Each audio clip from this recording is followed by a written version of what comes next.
তো মুরগিটি কবুতরের ঘরে ঢুকে কবুতরের সাথে মুরগিটি মারামারি করতেছে। তো কী কারণে তারা মারামারি করতেছে, তো প্রথমে বিষয়টা বুঝতে পারিনি, তো পরে বিষয়টা বুঝতে পারছি যে কী কারণে তারা মারামারি করতেছে। তো আপনাদেরকেও বিষয়টা বুঝিয়ে বলবো, তো বোঝার পর বিষয়টা ভালো লাগবে। তো আমি হঠাৎ করে আজকে দেখি তো মুরগিটি কবুতরের ঘরের সামনে তো বসে রয়েছে, তো আর শব্দ করতেছে। তো কিছুক্ষণ পর পর মুরগিটি কবুতরকে ঠুকরাইতেছে। তো বেশ কিছুক্ষণ ধরে এমনটি করতেছে। তো মুরগিটি কবুতরকে ঠুকরাইতে ঠুকরাইতে কবুতর অনেক পশম উঠে গেছে। তো বিষয়টা আমি বুঝতে পারতেছি না যে এমন হচ্ছে কেন। তো পরে বিষয়টা আমার মনে পড়ছে যে গতকাল তো দেখছিলাম যে কবুতরটি ডিম পাড়ছে।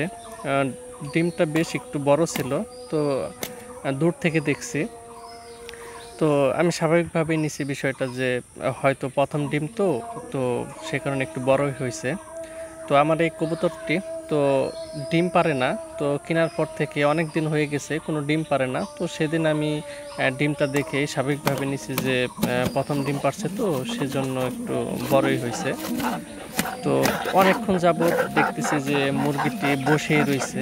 তো কবুতর আর মুরগিটি মারামারি করতেছে।